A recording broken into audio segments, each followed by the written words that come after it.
Pamažu javapjūtės karštligė apima vis daugiau žemdirbių. Kas augina miežius, pirmieji išvažiavo į laukus, po jų įprastai seka žieminiai rapsai, kviečiai ir taip sąrašas tęsis iki pat vėliausiųjų augalų. Kaip niekad anksti javapjūtę pradėjo ir ukmergiškis Saulius Daniulis. Šiek tiek neįprastai ir ne rapsai buvo pirmieji eilėje, o kmynai. Tai kaip sėklų kokybę vertini, Sauliau? Nežinau, skonis ir kvapas labai matsnus. Labai intensyvų. Tai ne parduotuvinė turbūt? Ne, jie tiesiai nuo lauko gerokai kitesni. Ir plus kokybė. Tiesiai neišgarinti dar, kad tai tikra vaistažolė ar duonos gaminys. O kiek kmynų auginate ūkyje? Paskutiniai metai, kada auginom dar. Kodėl? Sėjomainos išeina vėl kas keli metai. Bus labai įnoringa pati kultūra, ilga specifika, didelė sėjomaina ir reikia specializuotis jam auginti, reikia rinkti ir augalus, ir sėjomainas teisingas, kad kmynam būtų. O šiai dienai ūkis, kai kooperatyvas mūsų pereinam į kitą specifiką, taip kad su jais išmokom auginti, priauginom, bet kuriam laikui turbūt teks atsisveikinti. Tai reikės gerokai atsargų pasikaupti, kad užtektų keleriems metams savų kmynų? Yra augintojų, yra Lietuvoje tikrai augintojų, ekologų, kurie tikrai augina ir kokybės aukštos yra. Jūs kmynus lygiai taip pat kaip ir rapsus pjaunate į pradalges ir po to kulėte jau kai išdžiūsta. Taip. Ar šiandien jau kmynams laikas kulti, ar dar ne? Truputį reiks laukti. Diena kita ir važiuosim. Jau praktiškai buvo atvertas išdžiūvę pradalgę, sudžiūvę, taip kad kombainas lengvai eis, nelips niekas, orai karšti, viskas. Jau kmynai kaip ir pasiruošę, kad juos būtų galima surinkti iš lauko. O ekologiškai kmynus auginant, kokie tie technologiniai iššūkiai kyla? Turbūt jau sėjomaina paminėjo to, o kiti? Sėjomaina, lauko paruošimas pats, kultūros, suvaldyti kmynų patį auginimą, sėjos laikas, su kuo sėt, kaip šienauti ir kada atodangas daryti. Tai čia pagal dirvožemį, kai šlapesnės vietos jie biškiai sausros bijo ir išdžiovimo. Pernai metų problemos parodė drėgmės trūkumas. Kmynas labai noringas, tu gali viską būti padaręs, o jam drėgmės savo laiku trūks pavasarį, kur ir jis nekels graižų, jis sėdės apačioj, o tau žolynas auks ir tais metais gali derliaus neturėti, jis gali nukelti kitus metus savo derlių. Taigi daugiametis augalas, jį suprasti ir perkast reikia laiko ir kaip pasakyti, ir žinių, ir laiko, ir kantrybės. Kmynas kaip dama su charakteriu, tik tai, kad vyriškos giminės? Nieks nepasakys, kokia giminė, gal čia ir kmynė, ne tik kmynas. Taip, kad jo, augalas su savo charakteriu, su savo, kaip pasakyti, įnoriais, su savo poreikiais, ir technologiškai tu turi susidėlioti. Daugelis taip teplep kmynas atrodo, kur auks, ten išauks. Bet ar tu nori kmynų, kad matytųsi kmynai, ar nori kmynų, kur reikia suvokti vieną, kad kmynų auginime kmynas kaip dama turi pirmas saulę matyti, o visos kitos, visi kiti vietiniai čiabuviai, augalai jie turi būti pavėsę apačioj, kol kmynas nepražysta. Jūs javapjūtėje naudojate nelabai dažną Lietuvoje technologiją, kai augalus kai kuriuos pjaunate į pradalges, po to kulėte. Kodėl pasirinktas toksai būdas? Todėl, kad tai ekologija. Tai yra piktžolėm ekologijoje su nekultūriniais augalais, turbūt taip reikėtų vadinti. Su nekultūriniais augalais ekologijoje tu turi susidraugauti. Su kovotu pralošęs tą karą. Ir mes daugelis galvojam, kad čia kažką galim įveikti, galim padaryti. Tai čia klaida mūsų yra tame, kad dirvožemį yra 100 metų nekultūrinių augalų duonbazė, kuri augs ir augs ir augs. O kad neapkrauti kombaino, neaplipdyti sušlapę masę, nekankinti darbuotojų, tai daugelį augalų, kur negali suvaldyti rizikų rapse, kmynuose ar dar, kur eina visa masė, paskui jau derliui užmesgus, kada nukrenta šešėlis ir paauga visi čiabuviai, tie augalai. Jos patogiausia suguldyti pradalgės, kada anksti yra Liepos mėnuo, tada greitai džiūna ir tada iš pradalgių jį surinki. Tai pirma, dabręsta augalai, kurie nebūna dabrendę, nes kadangi kai yra masė, kai auga šešėliai, kažkas tai būna vieni jau prinokę, kiti dar drėgni ir su kombainu kulant tą visą šlapę masę daug ką išmetam per kombaino galą.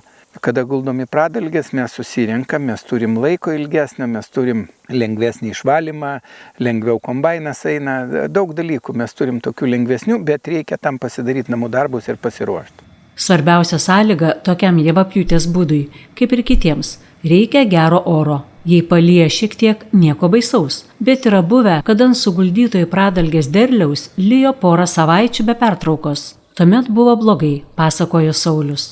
Ar jūs kasmet taikot tokią javapjūtės technologiją kmynams, rapsams, ar čia priklauso nuo oro sąlygų, nuo kitų veiksnių? Ne, turbūt nuo lauko būsenos priklauso. Ne, yra vietos tokios, kur taikai guldais į pradalgės, kur daugiau nekultūrinių augalų, tai kur daugiau yra tenai guldaisi, kur švaresnis pasėlis, kur branda vienodas, tenai gali važiuoti kultiesiai su kombainu.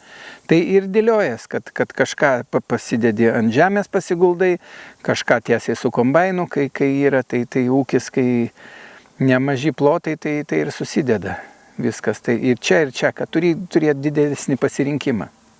O kiek jūs auginate ekologinių plotų? Šiai dienai kooperatyvas pas mūsų ūkiai atskirai augina, bet mūsų kooperatyvas jungiantis paslaugų sektorių, kur daro, tai kažkur ekologijos pas mus likę gal apie 900 hektarų. Jūs esate ne vieno kooperatyvo nariai, kiek žinau, tai koks šis kooperatyvas? Tai kooperatyvas paslaugų to, ko negali patys ūkiai pasidaryti.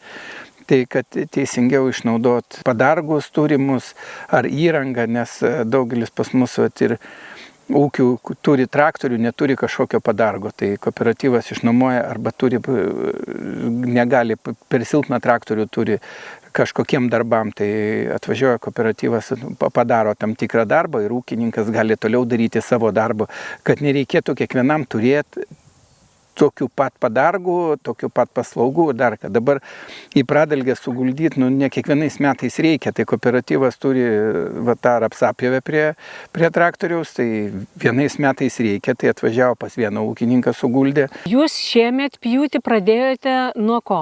Pradėjom su Nienui kmynai, buvo pirmas, tai toliau rapsas, guldomas į pradalgės, toliau turbūt sekančioj savaitėje važiuosim į kviečius. Jau vietom tokie, sakysim, dar ant kalniuko jau kaip ir sakysim, posausi, bet slėnį tai dar savaitės ar gal 10 dienų dar trūkus, dar per šlapi. Bet jau įsibėgėsim į šitą. Toliau kviečiai, kvietrugiai, paskui pupos važiuos, ir desertui soją paliekam. Tai soja turbūt ilgiausios tos vegetacinės trukmės augalas jūsų ūkyje. Taip, ir šiemet ką bandėm ir savo sėklos sėtis, ir vežtis, ir šiemet užplakė mum snieginis pavasaris, bandėm anksčiau pasėti, taip kad soją turim sojos tokios, kurią atsėt reikėjo, iš po sojos brokavom ir mišinius ėjom po sojos ėjos, kad ne kažinkas buvo. Tai kiekvienam rajone turim ir gražių vaizdų, bet turim ir eksperimentų. Pasak ūkininko, ekologiškai dirbant galima ir nederlingose Ukmergės žemėse gauti neblogą derlių. Reikia laiko ir kantrybės. Jeigu teisingos sėjomainos augini ir bent porą kartų prasuki ratą, bent porą, kai sakau, reikia sėjomaino, kad praeitų, ne 5 metų reikia ekologijoje.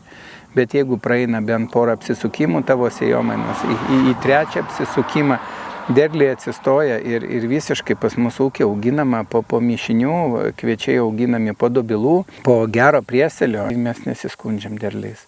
Būna laukų kviečių, kur ir apie 4 tonas pakulam, būna ir apie 3, žemė Ukmergės ne pati geriausia, bet šiaip tai ir avižos normaliai, ir kaip rapsas, kaip kurie metai bandom dar rapsą išmokti auginti, ne tiesioginių, tai jį, manom, viskas čia normaliai. Jūs pernai rudenį rapsus sėjote tiesioginės sėjos būdu? Taip, plūgo mes ekologijoje nenaudojam jau turbūt 15, gal 17 metų. Plūgo visiškai. Mes plūgą naudojam, turim plūgus dar ūkyje, jie stovi, gal prireikia 3-4 metus kartą, kada nuperkam naują žemę, kurią reikia išlyginti, pataisyti, suart, jeigu paruošti, sakysim, įvest turbūt į ritmą.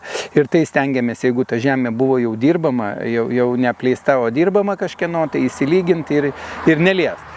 Taip, su piktžolėm turim, čia padargų turim belekiek ir bet kokių. Esminis dalykas yra tame, kada turi sėjomainą, lauke reikia palikti, reikia kovoti su piktžolėm.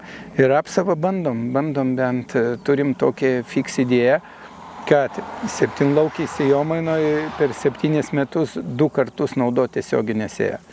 Nežinau, kaip pavyks, rapsas pabandėm, pernai, kaip pasakyti, į tokį neparuoštą lauką, į kviečių lauką tiesiai sėjom rapsą. Į kviečių ražieną šiemet ruošiam jau tą kviečių ražieną daugiau, prižiūrėjom ir akėjom ir prižiūrėjom daugiau kviečius, į kuriuos rudenį sėsim rapsus. Tiek, kad nepavyko šiemet į tą ražieną įsėti dobilus, bet prieš rapsų sėją bandysim nukulus, dabar šiemet ankstyvai kulsis.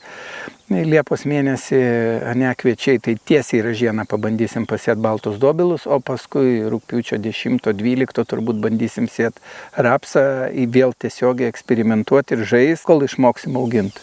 Ūkininkavimas – kasdieniai eksperimentai ir pamokos, sako Saulius, juo labiau ekologinėme ūkyje, kur iššūkių daug ir dažniausiai tenka mokytis iš savo klaidų.